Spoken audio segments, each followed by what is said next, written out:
अब हम लोग देखते हैं कि टेम्परेचर क्या है, टेम्परेचर मेजर करने के तरीके क्या है, ठीक है, टेम्परेचर का स्टैंडर्ड डेफिनेशन क्या है। और यहां पे आपको बहुत सी चीजें ऐसी देखने को मिलेंगी कि मतलब आपको सोच लेंगे कि ये क्या है। देखिए टेम्परेचर को आपने क्या सुना होगा, अगर टेम्परेचर के डेफिनेशन को देखा हो तो आपने सुना होगा it is measure of degree of hotness और कोल्डनेस।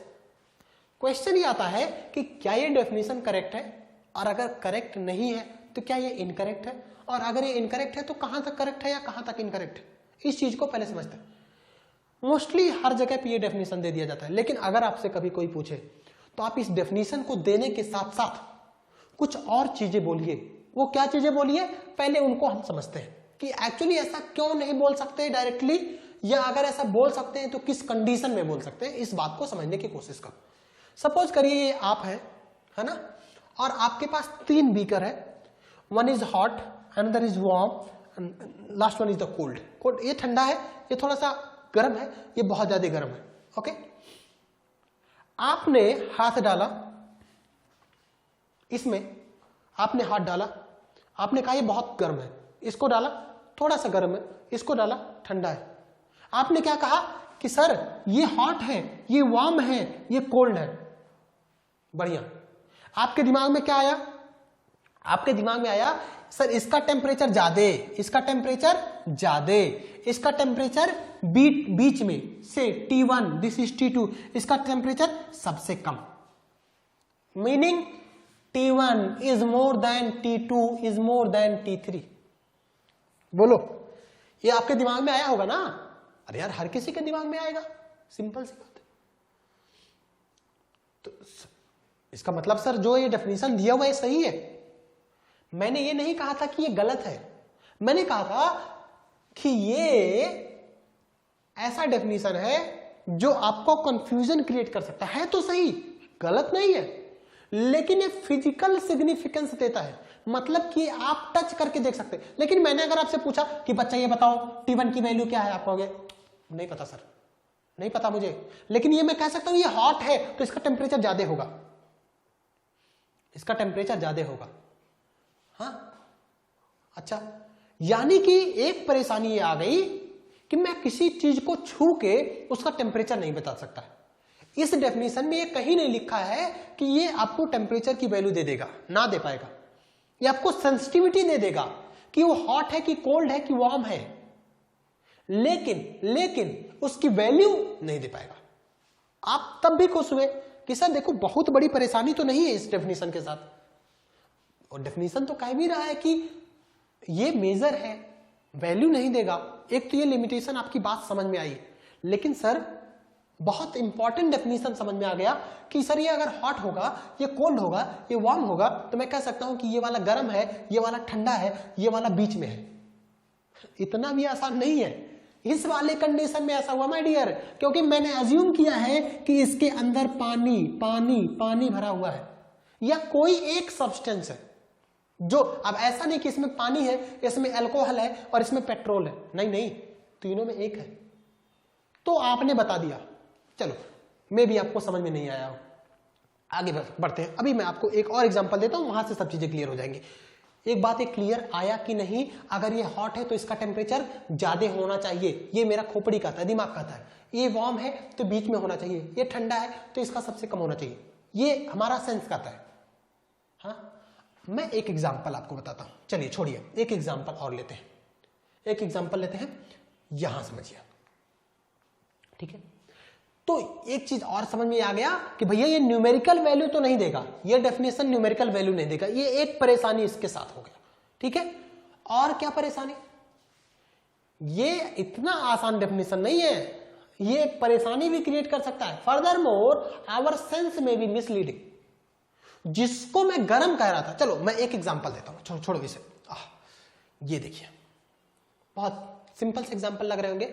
एक, this is wooden chair, this is the metallic chair, ठीक है। ये हमारे सन है, दिस हियर इट इज सन, ये हमारा सन है, ओके। तो ये हमारा क्या है, सन, ओके। 2 चेयर ले लेते हैं, सेम 2 चेयर लेते हैं, कौन कौन से, एक मेटेलिक वाला ले लेते हैं, ठीक है, ठीक है। और एक मैं ले लेता हूं बच्चा, एक मैं ले लेता हूं, सपोज करो इसको, ठीक है, ओके। तो मैं 2-3 अलग फिगर इस नाते बनाया हूं जिससे कि आपको क्लियर रहे, आप कंफ्यूज ना हो। ये हमारा मेटेलिक, ये हमारा क्या कौन सा चेयर है, वुडन चेयर है। ये हमारा कौन सा चेयर है, वुडन चेयर है, चेयर, ओके। ये हमारा कौन सा है, मेटेलिक चेयर है। ये हमारा कौन सा है, मेटेलिक चेयर है। और ये हमारे सन है, बाहर धूप में रखा हुआ है, छत पे ये रखा हुआ है। अब मैं आपके पास गया, आपसे कहा कि अच्छा ये बताओ ये वुडन वाला है, ये मेटल वाला है, ठीक है। आप मुझे ये बताओ कि बच्चा इसका टेम्परेचर किसका ज्यादा है। दोनों छत पे रखे हुए थे, आप गए इसको टच किया, एक हाथ से इसको टच किया, एक हाथ से इसको टच किया, तो कहोगे सर ये वाला तो गर्म है, ये वाला क्या है, ये वार्म है, ये हॉट है। हॉट कोल्ड लिखते हैं ना, क्योंकि 3 चीज तो है नहीं। अच्छा चलो वार्म लिख देता हूं, और इसको मैं क्या लिख देता हूं, सर ये वाला तो ठंडा है, ये वाला ठंडा। फील होगा कि नहीं होगा भाई, ये वाला कोल्ड फील होगा कि नहीं। अच्छा चलो कोल्ड नहीं फील होगा, कहोगे सर गर्मी है तो कहां से कोल्ड फील होगा। चलो ठीक है, हटा देता हूं, एकदम बिल्कुल नहीं, जो कहोगे वही होगा, ठीक है। कहोगे सर तो ये पक्का मानोगे सर ये वाला हॉट है और ये वाला सर वार्म है। ऐसा तो होगा नहीं कि ये भी गर्म लगेगा ये भी गर्म लगेगा, अरे ये ज्यादा गर्म लगेगा ये कम गर्म लगेगा। तो इस डेफिनेशन के हिसाब से जिससे पहले मैंने दिया, it is degree of hotness और कोल्डनेस। आप कहोगे सर देखो इसका इस वाले चेयर का अगर मैं 1 मान लेता हूं, ये 2 मान लेता हूं, तो सर टेम्परेचर T1 की वैल्यू ज्यादा। यही तो गलत हो गए तुम, यही तो गलत हो गया बच्चा, रो। हाँ अबे ये तो हंस रहा है, हंसना नहीं है, ये रो। ये देखो रो, क्यों, क्योंकि मुन्ना ये ऐसा है नहीं, ये आपको गर्म भले लगेगा, ये आपको ठंडा भले लगेगा, लेकिन अगर इस पे थर्मामीटर लगाओगे और इस पे थर्मामीटर लगाओगे तो पता चलेगा कि दोनों का टेम्परेचर सेम है। ये क्या हो गया, यही तो परेशानी है, यही परेशानी है बच्चा। जो आपको लग रहा था कि गर्मी में धूप में रखा हुआ है और अगर इसको, जो ये वुडन वाला चेयर था ये ठंडा था जबकि ये वाला ज्यादा गर्म था, हमने दोनों को टच किया, पता चला कि ये गर्म है और इसका टेम्परेचर ज्यादा होना चाहिए, ये ठंडा है इसका टेम्परेचर कम होना चाहिए। कहां से पता चला, उस वाले डेफिनेशन से। लेकिन एक्चुअल में क्या पता चला, जब थर्मामीटर लगाओगे, आप इसको करके भी देख सकते हैं, जब थर्मामीटर लगाओगे तो पता चलेगा ना ना ऐसा नहीं है, T1 और T2 दोनों की वैल्यू सेम है। वो डेफिनेशन क्या हो गया, फेल हो गया ना। ना फेल तो हो गया, नहीं बता पाया ना। अरे आपका सेंस गलत भी हो सकता है, इसी नाते मैंने लिखा फर्दर मोर आवर सेंस में भी मिसलीडिंग। जो हमें लग रहा था कि ये वाला ज्यादा टेम्परेचर का है ये वाला कम टेम्परेचर का है, बाद में पता चला कि भैया हम तो गलत थे, दोनों का टेम्परेचर सेम है, ठीक है। अब ऐसा क्यों है, ऐसा क्यों है, देखो ये मेटेलिक चेयर था, ये वुडन चेयर था, ठीक है। तो थर्मल इक्विलिब्रियम में होगा, यहां से हीट सन से इसको भी मिल रही होगी, इसको भी मिल रही होगी, ठीक है। अब जो मेटेलिक वाला होता है माय डियर, उसकी थर्मल कंडक्टिविटी ज्यादा होती है, तो वो ज्यादा हीट निकालेगा, वो ज्यादा हीट को रिजेक्ट करेगा। और इसकी थर्मल कंडक्टिविटी वुडन चेयर की कम होती है। लकड़ी है ना यार, ये मेटल है, मेटल की थर्मल कंडक्टिविटी ज्यादा होती है, वुडन का कम होता है, तो ये कम हीट निकालेगा, ये कम हीट निकालेगा। सपोज करो ये 3 यूनिट निकाल रहा था, ये 4 यूनिट निकाल रहा था, तो ये 2 यूनिट निकाल रहा है, ये दो डंडे निकाल रहा है, ठीक है, ये 2 डंडे निकाल रहा है। अच्छा तो हाथ से क्या मेजर कर रहे थे, टेम्परेचर की हीट, टेम्परेचर नहीं मेजर कर सकते, हीट मेजर कर रहे थे। जो एक्चुअल में आपको लग रहा था वो हीट था, वो टेम्परेचर था ही नहीं, वो टेम्परेचर, अरे यार इससे ज्यादा हीट निकल रहा था, आपने हाथ लगाया गर्म लग रहा है, इससे हीट कम निकल रहा था, इसका हाथ लगाया, तो दैट यू आर सेंसिंग, जो आप सेंस कर रहे हो that is not the actual temperature, that is rather that is heat you are sensing. अब बात आती है कि सर तब तो उन्होंने जिसने ये डेफिनेशन लिखा वो उन्होंने सही नहीं किया, ऐसा नहीं है, उन्होंने डेफिनेशन लिखा लेकिन कुछ कंडीशन के साथ लिखा। अगर ये भी मेटेलिक है, ये भी मेटेलिक होता, ये भी स्टील का है, ये भी स्टील का होता, और अगर इसका ये हॉट होता और ये थोड़ा सा ठंडा होता तो इसका टेम्परेचर 100% ज्यादा होता, इसका टेम्परेचर कम होता। मतलब क्या हुआ? मतलब ये हुआ, उस डेफिनेशन को लगाओ, लेकिन ध्यान रखो कि जिस बॉडी के लिए लगा रहे हो वो बॉडी चेंज नहीं करनी चाहिए। एक ही तरह की बॉडी हो, बॉडी एक ही तरह की हो, फिर आपको जो हॉट लगेगा उसका टेम्परेचर ज्यादा मिलेगा, जो कोल्ड लगेगा उसका टेम्परेचर कम मिलेगा, है ना? क्लियर है वो? क्योंकि सर ये वाला कॉन्सेप्ट समझ में नहीं आया, आगे बताऊंगा जीरोथ लॉ ऑफ थर्मोडायनेमिक्स, और नहीं तो अभी भी देख लो, थोड़ा सा बस टाइम लगेगा, इसमें कुछ नहीं है। इसका टेम्परेचर मैंने मान लिया TA है। अब सन का टेम्परेचर, अरे नहीं भैया, सन का टेम्परेचर तो बहुत ज्यादा होगा। एटमॉस्फेयर का टेम्परेचर एटमॉस्फेयर के टेम्परेचर के बराबर होगा। सन का टेम्परेचर तो बहुत ज्यादा अलग है, यहां से जो हीट आ रही है इसका टेम्परेचर वही होगा जो यहां पे पहुंचेगा। Okay fine. तो आप कहोगे सर देखो, अगर ये दोनों थर्मल इक्विलिब्रियम में है, इनका भी थर्मल इक्विलिब्रियम में है। थर्मल इक्विलिब्रियम का मतलब ये टेम्परेचर बराबर होगा, ये टेम्परेचर इसको मैं मान ले रहा हूं TW वुडन चेयर, इसका मान ले रहा हूं TM मेटेलिक चेयर। तो कहोगे सर देखो TW यहां के आने वाले टेम्परेचर के बराबर होगा, ये अगर तीसरा बॉडी A है, ठीक है।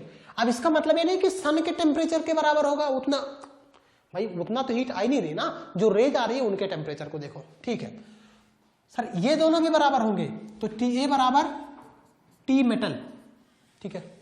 तो ये दोनों भी बराबर होंगे कि नहीं होंगे? अरे यार देखो ना, TW बराबर TA एंड TA बराबर TM, तो TA खत्म हो गया तो TW बराबर TM भी होगा। इसका मीनिंग ये हुआ कि जो ये वुडन वाला चेयर होगा और मेटल वाला चेयर होगा, इन दोनों का टेम्परेचर भी सेम होगा, एक्चुअल में टेम्परेचर सेम होगा, भले हम उसको सेंस नहीं कर पाए। तो हमें यह पता चला कि जो डेफिनेशन वहां पे दिया गया है वो ठीक तो है, मैं ये भी नहीं कह सकता कि गलत है, लेकिन कुछ कंडीशन है कि जिनको हम लोग सेंस कर रहे हैं वो सेम मटेरियल के होने चाहिए, तो हम एग्जैक्टली बता सकते हैं कि कौन ज्यादा टेम्परेचर है, किसका टेम्परेचर कम है। लेकिन तब भी ये नहीं बता सकते कि वैल्यू कितना है, वो सेंस करेगा वैल्यू नहीं दे सकता, सेंस करेगा वैल्यू नहीं दे सकता। I think it will be very clear to you. Okay, यही सेम कंडीशन बताओ, सेम कंडीशन बताओ सर, ये कंडीशन अगर ठंडी में होता तो रात में जाओ कहीं पे ठंडी जगह पे, कोई वुडन चेयर पे बैठना पसंद करेगा? बिल्कुल। कोई मेटेलिक चेयर पे, ठंडी में कोई मेटेलिक चेयर पे बैठना पसंद नहीं करेगा। क्यों? क्योंकि ठंडी में, ये तो गर्मी का दिन की बात किया, ठंडी में यही जो मेटेलिक चेयर है ये कोल्ड होगा। कोल्ड क्यों होगा सर? हीट को एब्जॉर्ब कर रहा है माय डियर, हीट को एब्जॉर्ब कर रहा है। हीट को एब्जॉर्ब कर रहा है क्या? ना, हीट को रिजेक्ट कर रहा है। बॉडी है बाहर का, मतलब उसका बॉडी का सपोज करो कोल्ड, इस चेयर का टेम्परेचर ज्यादा है, एटमॉस्फेयर का टेम्परेचर कम है क्योंकि ठंडी है, तो अपनी हीट को रिजेक्ट करेगा, तो उसका खुद का टेम्परेचर कम होता जाएगा। और थर्मल इक्विलिब्रियम में सिस्टम और सराउंडिंग दोनों का टेम्परेचर बराबर होगा। आगे हम लोग देखते हैं। लेकिन ठंडी में आपको क्या महसूस होगा? जो हमारा मेटल वाला है, मेटेलिक चेयर है, वो ठंडा होगा, जबकि वुडन वाला चेयर हमारा थोड़ा सा गर्म होगा। तो क्या दोनों का टेम्परेचर अलग अलग है? क्या ये वुडन वाला का टेम्परेचर ज्यादा है, इसका टेम्परेचर कम है? नहीं माय डियर, ऐसा कुछ नहीं, दोनों का टेम्परेचर सेम है। लेकिन हम सेंस क्या कर रहे हैं? हीट को सेंस कर रहे हैं। इसका थर्मल कंडक्टिविटी ज्यादा है तो ये ज्यादा तेजी से हीट को निकालेगा, इसकी थर्मल कंडक्टिविटी कम है तो ये कम तेजी से हीट को निकालेगा। और हमें ऐसा महसूस करेगा कि ये ज्यादा है, ये ज्यादा ठंडा है, ये कम ठंडा है, इसका टेम्परेचर कम है या इसका टेम्परेचर ज्यादा है, या वाइस वर्सा। लेकिन एक्चुअली में दोनों का टेम्परेचर क्या होगा? सेम होगा। तो दोनों कंडीशन में मैंने बता दिया। गर्मी में मेटल वाला ब्लॉक आपको गर्म लगेगा, वुडन वाला ब्लॉक आपको ठंडा लगेगा। लेकिन ऐसा नहीं है, दोनों का टेम्परेचर सेम है। ठंडी में मेटल वाला ब्लॉक आपको ठंडा लगेगा, मेटल वाला चेयर आपको ठंडा लगेगा, लेकिन वुडन वाला चेयर आपको उतना ठंडा नहीं लगेगा। लेकिन दोनों का टेम्परेचर क्या है? सेम है। दोनों का टेम्परेचर क्या है माय डियर? बिल्कुल सेम है। ठीक है, ओके।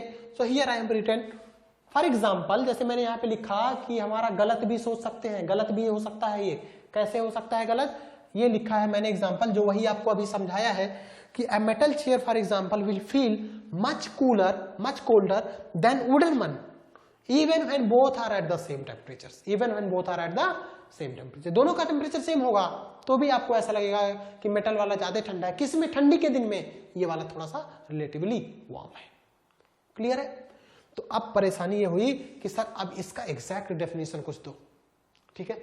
तो एग्जैक्ट डेफिनेशन ऐसा कुछ नहीं है कि ऐसे बता दोगे, डेफिनेशन वही है, वही रहेगा, लेकिन कंडीशन आपके दिमाग में होना चाहिए कि सर उस कंडीशन, उस इक्वेशन को, उसको हम लोग उस डेफिनेशन को किस कंडीशन में यूज करेंगे। कंडीशन क्या है? सेम मेटल होना चाहिए जिससे कंपैरिजन कर रहे हो। अगर सपोज करो एक स्टील का है, दूसरा भी स्टील का है, एक वाला गर्म है, दूसरा वाला थोड़ा ठंडा है, इसका मतलब गर्म वाले का टेम्परेचर ज्यादा होगा, इसमें कोई डाउट नहीं, ठीक है? ये तो सॉलिड के लिए हो गया। कहोगे सर लिक्विड गैसेस के लिए, फ्लूइड के लिए कुछ और है क्या? हाँ, पहले तो ऐसे बताया गया क्लासिकल, अभी की जो करंटली जो थर्मोडायनेमिक्स है उसमें टेम्परेचर का डेफिनेशन अलग दिया गया, उसमें टेम्परेचर का डेफिनेशन अलग दिया गया। और करंटली जो हम लोग टेम्परेचर का डेफिनेशन यूज कर रहे हैं वो हम ये कहते हैं my dear, the temperature of a gas is the measure of mean, this is the average kinetic energy, mean kinetic energy या फिर average kinetic energy of the gas, किसका? गैस का। The molecules are in constant random motion and there is an energy associated with that motion. तो जो molecules होंगे, है ना, जो मॉलिक्यूल्स होंगे, सपोज करिए ये सारे मॉलिक्यूल्स हैं, हियर इज द मॉलिक्यूल्स, तो इसमें कई सारे मॉलिक्यूल्स हैं, ये इधर उधर घूम रहे हैं, इधर उधर घूम रहे हैं, तो इनके पास कुछ ना कुछ एनर्जी होगी, और वो एनर्जी क्या होगी माय डियर? वो एनर्जी क्या होगी माय डियर? काइनेटिक एनर्जी होगी। कहोगे सर देखो ऐसा है, हमने काइनेटिक एनर्जी का एक फार्मूला पढ़ा हुआ है, हाफ mv², इसके सिवा मैंने कुछ नहीं पढ़ा। हाँ, अब इसको लगा पाओगे? अरे नहीं लगा सकते रे बच्चा। क्यों नहीं लगा सकते? देखो देखो इधर ये वाला 2 मीटर पर सेकंड से जा रहा है, कोई बहुत तेजी से भाग रहा है 4 मीटर पर सेकंड से, कोई 2.5 से जा रहा है, कोई 1.5 से जा रहा है, कोई 1 मीटर पर सेकंड से जा रहा है, कोई 0.8 मीटर पर सेकंड से जा रहा है। अब क्या होगा? अरे अगर सब 2 मीटर पर सेकंड से जाते, सारे के सारे पार्टिकल 2 मीटर पर सेकंड से जाते तो कोई परेशानी नहीं थी। v की वैल्यू सीधे 2 रख देता, आंसर आ जाता, क्योंकि टोटल मास हमें पता रहता, हाफ मास वेलोसिटी का स्क्वायर। परेशानी तो तब हो गई माय डियर, जब इस सारे ब्लॉक, जितने भी एटम्स हैं, जितने भी ये मॉलिक्यूल्स हैं, इन मॉलिक्यूल्स के वेलोसिटीज अलग अलग है। कोई वेलोसिटी v1 से जा रहा है, कोई वेलोसिटी v2 से जा रहा है, कोई वेलोसिटी v3 से जा रहा है, कोई v4 से जा रहा है। अरे यार ये तो परेशानी, फिर ये परेशानी। कहोगे सर फिर क्या? अरे कुछ नहीं, एकदम बिल्कुल simple. So here is the mass, fine. Sir ये वाला बताओ, ये, अरे यार इसको VRMS कर दो, VRMS स्क्वायर। ये क्या है? VRMS क्या होगा? इसे बोलते हैं हिंदी में वर्ग माध्य मूल चाल, है ना? इंग्लिश में क्या बोलते हैं? Root mean square. R stand for root, M stand for mean, S stand for square. Root mean square, V stand for velocity. Root mean square velocity, root mean square velocity. तो VRMS की value अब मुझे पता होनी चाहिए। अगर मैं इस एक्सप्रेशन को यूज करना चाहता हूं तो VRMS की वैल्यू मुझे पता होनी चाहिए। एंड VRMS की क्या होती है वैल्यू माय डियर? VRMS बराबर रूट मीन स्क्वायर बराबर, इसकी वैल्यू होती है, यहां पे देखिए, रूट ऑफ, जैसे यहां पे रूट लिखा ना तो रूट ले लो। मीन किसका? स्क्वायर का। मीन किसका लेना है? स्क्वायर का।